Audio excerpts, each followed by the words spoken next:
Very good morning and बहुत बहुत स्वागत है आपका आज की ताजा खबर में। आई नो आप सब लोग परिमल सर का बहुत इंतजार कर रहे हैं। Parimal sir will be back very soon, most probably for the next episode of आज की ताजा खबर। लेकिन हमें ये शो तब तक जारी रखना है, इसलिए आज मैं आपके लिए लाया हूं आज की ताजा खबर, जहां पर हमेशा की तरह हम शुरुआत करेंगे ग्लोबल इकोनॉमी से, फिर बात करेंगे इंडियन इकोनॉमी की एंड देन लेंगे कुछ कंपनी वाइज अपडेट्स। तो ग्लोबल इकोनॉमी की सबसे पहली न्यूज है about European central bank. ECB ने कल यूएस फेडरल रिजर्व के फुटस्टेप्स फॉलो करते हुए 25 बेसिस पॉइंट्स से रेट हाइक कर दिया है। ये एक स्लो डाउन है ऑफ रेट हाइक्स, कंसिडरिंग कि पिछले जो भी रेट हाइक्स ईसीबी ने किए थे वो 50 बेसिस पॉइंट्स के हुआ करते थे।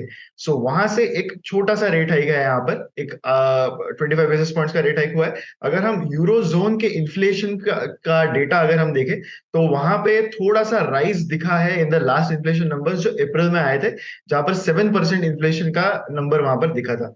लेकिन कोर इन्फ्लेशन में थोड़ा सा फॉल था विच फेल टू 5.6%। अगर हम ईसीबी जो मेन बोरोइंग रेट है वहां पर उसकी बात करें तो वो अभी इस रेट हाइक के बाद 3.25% हो गया। सो हम एक ट्रेंड यहाँ पर कंटिन्यू होता हुआ देख रहे हैं। जो फेडरल रिजर्व ने यहाँ पर किया था वही यहाँ पर ईसीबी भी कर रहा है। यूरोप में भी inflation continues to be a problem, so यहाँ पर उन्हें रेट हाइक्स करना जरूरी लगा। The next news is about US jobless claims. US के जो जॉबलेस क्लेम्स है वो बढ़ते हुए नजर आ रहे हैं। बोरिंग कॉस्ट इंक्रीज हो रहे हैं because US federal reserve rate hikes कर रहा है। तो ये एक प्रॉब्लम है जो यूएस फेडरल रिजर्व को टैकल करना होगा, बिकॉज इन्फ्लेशन को कंट्रोल करने के लिए रेट हाइक्स करने पड़ रहे हैं। उस वजह से बहुत सारे बिजनेसेस बोरिंग कॉस्ट उनकी बढ़ रही है, जिससे उनके ऑपरेशंस थोड़े से स्लो डाउन हो रहे हैं। ऐसे एनवायरनमेंट में ऑब्वियसली जॉब मार्केट जो है वो थोड़ा सा ठंडा हो जाता है, एंड वहीं से पता चल रहा है कि यूएस के जो न्यू क्लेम्स है for jobless benefits, so employment unemployment के जो बेनिफिट्स मिलते हैं वहां के सिटीजन्स को, तो वो यहाँ पर बढ़ते हुए नजर आ रहे हैं। Initial claims for state unemployment benefits जो थे वो 13,000 से इंक्रीज हो गए and currently they are at 2,42,000। That is the number जो अप्रैल एंड के लास्ट वीक में देखा गया। अगर हम रिसेंटली हुए लेऑफ्स की बात करें तो रिटेल इंडस्ट्री में सबसे ज्यादा लेऑफ्स देखे गए हैं इन द यूएस मार्केट्स, जहां पर job cuts increase by 270% in the month of March. So ये मार्च के मंथ में कंपेयर टू प्रीवियस मार्च जो लेऑफ्स है वो काफी ज्यादा बढ़ते हुए नजर आए। रिटेल के बाद टेक्नोलॉजी सेक्टर ऐसा सेक्टर देखा गया है जहां पर लेऑफ्स सबसे ज्यादा रहे in the US economy. Gold के प्राइसेस स्पॉट मार्केट्स में एक रिकॉर्ड हाई पर पहुंच गए जब यूएस फेडरल रिजर्व ने यह स्टांस लिया, जहां पर जेरेमी पॉवेल जो है उन्होंने स्टेटमेंट दिया कि इन्फ्लेशन का प्रॉब्लम अभी भी परसिस्ट कर रहा है एंड ये इतना जल्दी जाने वाला नहीं है। ये अनाउंसमेंट से पहले कहीं ना कहीं एक्सपेक्टेशन थी कि थोड़े से गाइडेंसेस फेडरल रिजर्व देगा अबाउट रेट कट्स जो शायद आगे होंगे, लेकिन फिलहाल रेट कट से थोड़े से हम दूर है, ऐसा यूएस फेडरल रिजर्व ने क्लियरली इंडिकेट कर दिया। ऐसे टाइम्स में अनसर्टेनिटी जब भी आती है, जब इन्वेस्टर्स को पता नहीं होता कि एग्जैक्टली क्या होने वाला है, एक्सपेक्टेशन जो थी उसके अपोजिट एक चीज हो गई है, ऐसे टाइम पर गोल्ड के प्राइसेस हमेशा बढ़ते ही है, बिकॉज गोल्ड एक सेफ हेवन असेट माना जाता है। यानी जब भी बाकी असेट क्लासेस में थोड़ी अनसर्टेनिटी ज्यादा हो जाती है तो ऐसे टाइम पर इन्वेस्टर्स प्रेफर कि वो गोल्ड की तरफ ज्यादा जाए। इस वजह से गोल्ड के प्राइसेस 0.9% से बढ़ गए in the spot market and ये लगभग $2,056 एन आउंस के रेट पर पहुंच गए हैं एज ऑन यस्टरडे। जो पॉज रेट हाइक्स में एक्सपेक्टेड है अभी, तो उस वजह से यहाँ पर एक बुलिश केस बन रही है गोल्ड के लिए, इस वजह से काफी अच्छी डिमांड यहाँ पर गोल्ड को मिलती हुई नजर आई है। अब हम बात करेंगे इंडियन इकोनॉमी की, जहां पर एक रिपोर्ट के मुताबिक इंडिया का जो कंजम्पशन है that is expected to be 50% through the cashless route by FY26।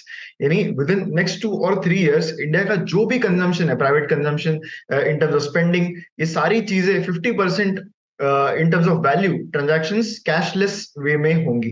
Currently जो भी टेक्निकल एंड फाइनेंशियल मोमेंटम मिल रहा है इंडिया को एक नॉन कैश इकोनॉमी के तरफ जाते हुए, तो वो बहुत ज्यादा स्ट्रांग नजर आ रहा है। यूपीआई जैसी चीजें जो इतना मास एडॉप्शन जिसका देखने को मिल रहा है इंडियन इकोनॉमी में, उस वजह से कैशलेस इकोनॉमी की तरफ इंडिया काफी तेजी से बढ़ता हुआ नजर आ रहा है।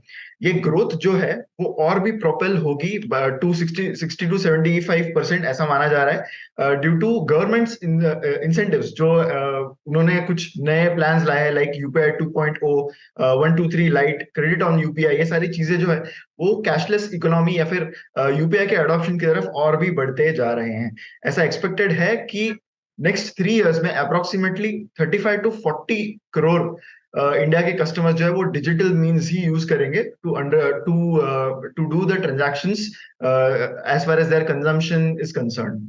अगर हम इंडिया के हाउस होल्ड कंजम्पशन की बात करें तो that is estimated to be 1.8 to 1.9 trillion dollars in FY 22, and cash non cash modes जो है they account for around 30 to 35% of the total transactions right now. So currently it is somewhere around 30 to 35%. And जो expected growth है in terms of CAGR वो 40 to 50% है in adoption of the newer payment modes. तो ये एक clear pivot हमें दिख रहा है towards a cashless economy, and India में इसका जो ग्रोथ है वो काफी ज्यादा है। अब बढ़ते हैं कुछ कंपनी वाइज अपडेट्स की ओर, जहां पर सबसे पहली अपडेट है from RIL, that is Reliance industries, जिनको मिल गया है शेयर होल्डर्स का नॉट, शेयर होल्डर्स का उन्हें एक यहाँ पर अप्रूवल मिल गया है एंड क्रेडिटर्स का भी अप्रूवल मिल गया to demerge the financial services arm. इसकी अनाउंसमेंट कंपनी ने ऑलरेडी कर रखी थी, अक्टूबर में लास्ट ईयर ही उन्होंने अनाउंस कर दिया था कि वो अपने फाइनेंशियल सर्विसेज का आर्म जो है वो डीमर्ज करने वाले।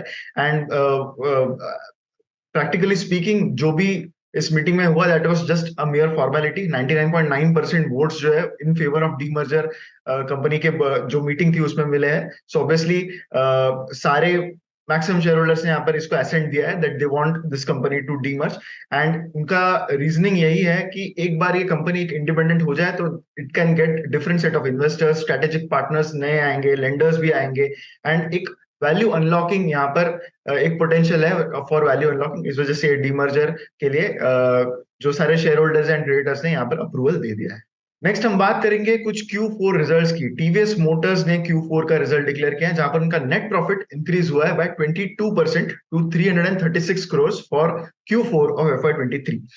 टू व्हीलर्स के लिए काफी अच्छा ईयर रहा टू व्हीलर मैन्युफैक्चरर्स के लिए FY 23 में, एंड इसी पीरियड में कंपनी का जो रेवेन्यू फ्रॉम ऑपरेशन था वो भी 22% से बढ़ा है to 8,000 crore, to more than 8,000 crore.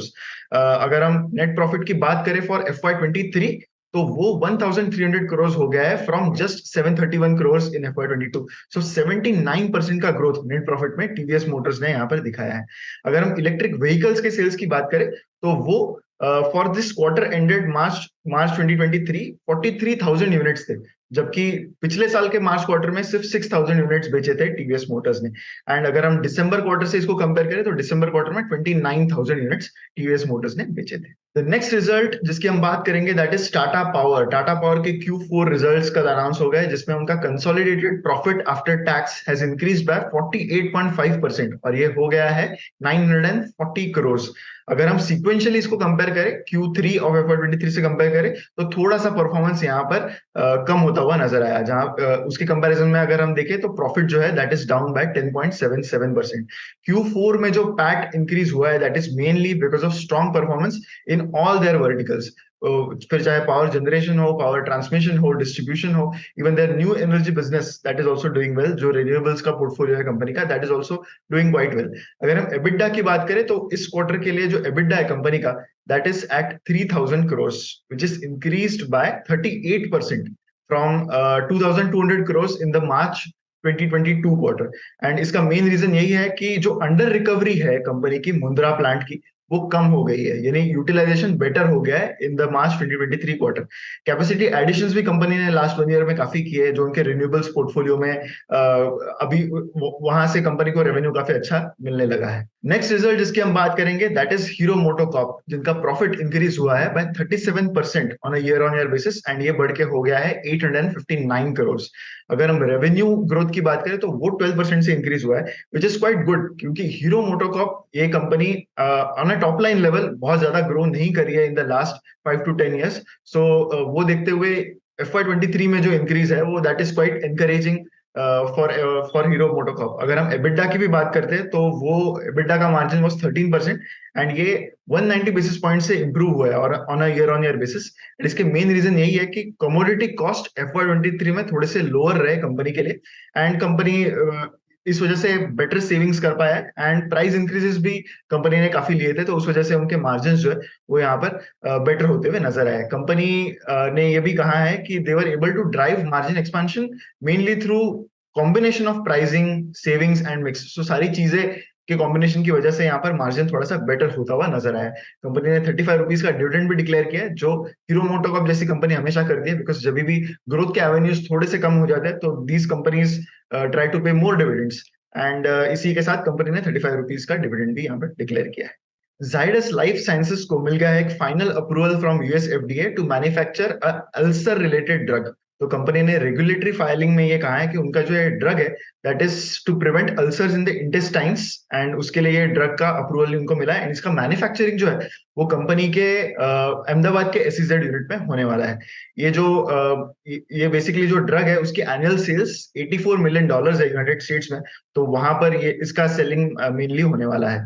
सो अगर हम जाइडस लाइफ साइंसेस के ग्रुप की बात करें तो उनको अब तक 367 अप्रूवल्स मिल गए हैं and it has filed over 440 ANDAs, जो फार्मा कंपनीज के लिए बहुत ही इंपॉर्टेंट होते हैं।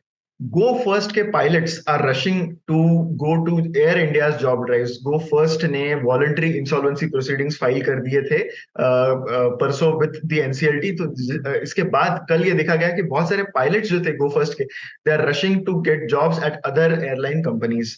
ये होना एक नेचुरल सी बात है, बिकॉज ये अनएक्सपेक्टेड था। बहुत सारे गो फर्स्ट के एम्प्लॉयज को भी पता नहीं था कि company will take this action, लेकिन इसके बाद बहुत सारे pilots are now going to other airlines such as Air India, Vistara. In fact Air India ने रिसेंटली प्लान्स भी अनाउंस किए थे कि they are going to increase their fleet by 470 jets.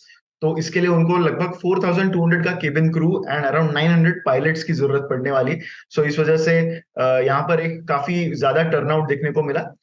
Vistara and Indigo ने भी रिसेंटली काफी हायरिंग ड्राइव्स कंडक्ट किए थे, एंड जो टर्नआउट करंटली दिख रहा है that is much more than what is normal. Go first की अगर हम बात करें, गो एयरलाइंस जैसे पहले गो एयरलाइंस कहते थे, it has around 7000 employees. So what happens to the future of these employees is something जो अगले कुछ दिनों में पता चलेगा जब एनसीएलटी में ये प्रोसीडिंग्स चलने लगेंगे। मीनवाइल कल डीजीसीए ने ये कहा है कि गो फर्स्ट को पैसेंजर्स को रिफंड करने होंगे उनके सारे अमाउंट्स जो भी एयरलाइन के कैंसिलेशन की वजह से हो रहे हैं, and till 9th May the flights will stand cancelled. Cognizant is going to lay off 3,500 employees. So ये एक बहुत बड़ा ले ऑफ प्रोग्राम यहाँ पर Cognizant ने दिखाया है, which is around 1% of their total workforce. Company ने ये कहा है कि they mainly want to rationalise उनकी ऑफिस स्पेस जो है वो उनको रेशनलाइज करनी है, एंड काफी कॉस्ट कटिंग की तरफ उनका ज्यादा यहाँ पर देखा गया है कि they are focusing more on cost cutting aspect. IT companies में ये काफी चैलेंजिंग टाइम चल रहा है, जहां पर हमने ऑलरेडी काफी ले ऑफ्स यहाँ पर देखे। एक्सेंचर में भी रिसेंटली एक बहुत बड़ा ले ऑफ प्रोग्राम अनाउंस किया था। पर्सनल कॉस्ट जो है, पर्सनल रिलेटेड जो कॉस्ट है, इसकी वजह से कंपनी के जो ऑपरेटिंग मार्जिन है वो भी इंपैक्ट होंगे in this year by 180 basis points. उसका रीजन ये है कि बहुत सारे एम्प्लॉयज जिनको ले ऑफ किया जा रहा है उनको सीवियरेंस पे भी देना होगा कंपनी को, एंड कंपनी का ये कहना है कि they will have to incur somewhere around $200 million in employ severance. So ये एक काफी कॉस्ट यहाँ पर कंपनी को इनकर करनी होगी। सो ऑब्वियसली एम्प्लॉयज को तो अफेक्ट करने ही वाला है ये, कंपनी के जो मार्जिन है वहां पर भी ये अफेक्ट कर रहा है, एंड ये सारा जो कॉस्ट है that is mainly non billable. So ये क्लाइंट को बिल नहीं कर सकती कंपनी, इस वजह से कंपनी को ये थोड़ा हिट उनके बॉटम लाइन पे भी लेना होगा। सो दैट कंक्लूड्स आज की ताजा खबर। आई होप आपको ये वीडियो अच्छा लगा होगा। इस वीडियो को लाइक कीजिए, कमेंट कीजिए, चैनल सब्सक्राइब कीजिए एंड वीडियो भी शेयर कीजिए विद मैक्सिमम पीपल। इन्वेस्टचेतना.in चेक करना मत भूलिए, वहां पर बहुत सारे मॉडल पोर्टफोलियोज है which will suit your investing requirements. मिलेंगे अगले वीडियो में। Thank you so much.